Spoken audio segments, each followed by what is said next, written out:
which will take place, construction in 2015. Right now, with the town of Hempstead, working on their permitting process, all I understand going very, very well.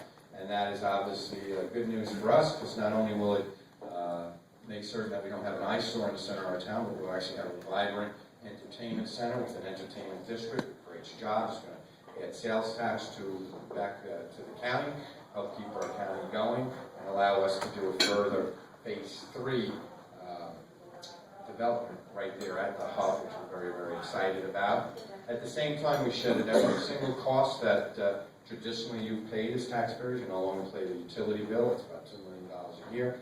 You don't have to pave the parking lot. You don't have to buy the scoreboard. It's like $1 million when we put the last scoreboard in. And all those type of capital improvements are now shedded on to the developer operator. And that's good news for all of us here in the county. Instead, we'll receive a percentage of the gross revenue, a minimum of $4 million a year. So it's a good model for us, and we're moving forward with that. For those of you that may be familiar with the court system, we've had a closed, shuttered social services building for about the last 6, 7, 8 years.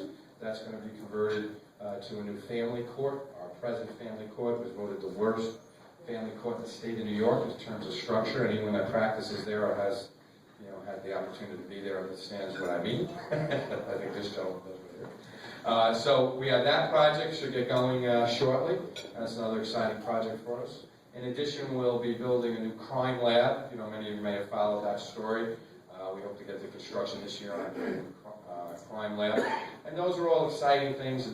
In our park system, we have an armor museum under construction, 100% privately financed at Old Bethpage Village Restoration, which will pay tribute to the military history with respect to armory.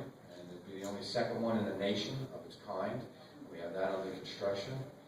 So we have a lot of building going on. We have job growth going on, and the future's looking brighter, and hopefully each day and each month and each year gets brighter and brighter, and everybody in this room prospers. With that, maybe I'll take a few questions before I go, if anyone has any question on their mind. Oh, yes, sir. How are you synchronizing with the governor on his intentions to consolidate? We let me sum up this huge project into an oversimplification because it's a matter of time. I just met with the governor on this particular issue. I think there's a recognition that everybody believes there's too much government, but no one wants to give up their own government. So I'm just going to sum her up like that, okay? So we've taken a different approach, and this is why I like working with the governor, because he understands us. Our approach here is to encourage governments to work together to eliminate duplicative services and basically achieve the same thing that a consolidation would achieve. So it really doesn't matter, what patch is on someone's arm if that job needs to be done. But if we could do that more efficiently, that's what we should be doing. And that's really what the governor's plan is about, where he wants to create an incentive to do that. In other words, he wants to provide the municipalities up to a 2% tax rate. That's the maximum that you would be able to receive, or 2% return on money. And then in exchange for that, you have to increase efficiencies 1% a year for the next 3 years. 1%, 3%. But it has to be all of the municipalities participating in that net figure. So it is a challenge. It's a great challenge. It has a lot of discussion in Albany over it. And I think the intention and the idea is absolutely the right way to go. And I'm sure that the legislature and the governor come together on the finalized plan. But that's the theory of it. The theory is to encourage the effective consolidation without having government, making a requirement that government be dissolved, if you will. Because you just have to look at the history, with all the push to do consolidation, how many governments consolidated in the entire New York State, after votes and this and that? Two. And this is after years and years and years of pushing on consolidation. And what you really realize is people that live in a village, they want their village government. So they don't want somebody else's village government. They want their own. So, and this is, it goes on and on and on. So it's a practical way to achieve what we all need to do is reduce really the size of government and the cost of government, and that's the direction. So hopefully, I really think in this session you're going to see a step in that right direction.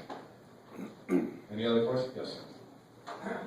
with reference to the assessment, Yes. it's a major player with the expenses of the county. Sure. Why is it so hard to come up with a fair and equitable system?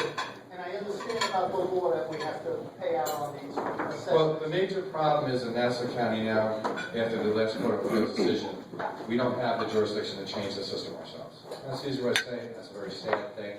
We're the only county in the state of New York that can't do it. It has to change. And now we're working on, getting Albany to listen to us to change it. Okay? It is very. It is. If you look at it historically from how assessments are done, if you're going to have a large assessment system like this, the others that do have a margin of error and recognize that assessment is not science. It's not. You have 3 qualified assessors assess your home or your business. They're all going to come out with different numbers. They'll be in a range if they're qualified. They'll be in a range, but they will not be exact. And that's kind of how that operates is if you go through the judicial system, the settlement system, it's always split. The baby's always split. In other words, you come up with an assessment that's $1. I come up with one that's $1.50. Winds up in court, it's going to be $1.25. You're going to get 25%. That's statistically how it works out in the entire place. Because the courts recognize that assessment is not science. It's just not science. It's an art. And you could be right and you can be right. But there's going to be a difference, and they split that difference, and it's costing you a fortune here. That's one way to deal with it. Also, if you follow it through the New York State Office of Real Property Services and how other jurisdictions do it, smaller assessing jurisdictions have a greater accuracy and have less comparables. So that system works better. We have the worst of all the systems, and we're unable to change it here in County Nassau. And that is the sad state of affairs, and it's something that obviously I've opposed since taking office, and we've tried every route locally to change it. Now, Court of Appeals has really relegated us to New York State to change it, and the law does not work. Does anybody believe it works? No. It does not work. It makes common sense. It does not work. Historically, for the last decade, almost 2 decades, the system has produced the same amount of errors in every situation that it's been used. From before it had the $60 million computer, and after it had the $60 million computer, from assessment based on your cost of building materials, to now assessment based on these brilliant algorithms that we're going to save the world. Okay? They all come out with a number that can be challenged. And you are able to attain an appraisal, I'm certain. In many cases, I'd say, let's not say them all, because we got to be fair.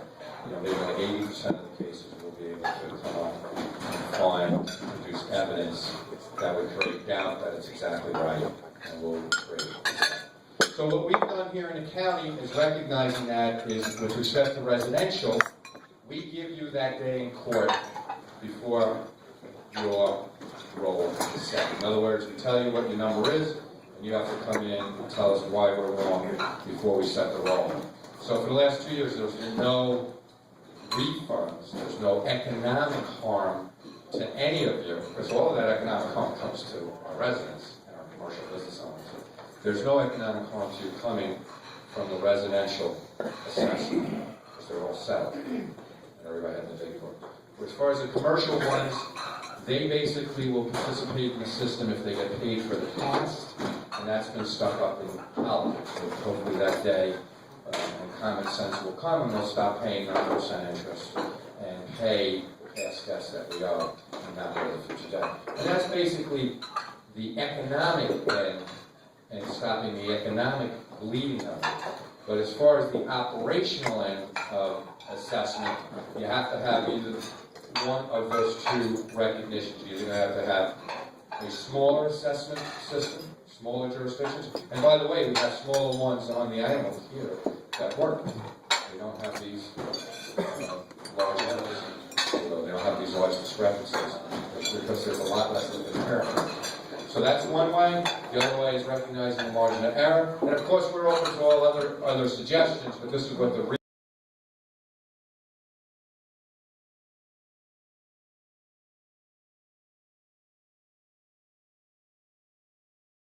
at the same level playing field that every other county has in the state of New York, so we can rid ourselves of these particular issues. But we are making significant progress as far as not continuing the bleeding. Still work to be done. Very long subject. I could basically spend, really I could do a seminar. Try to give it to you in little doses.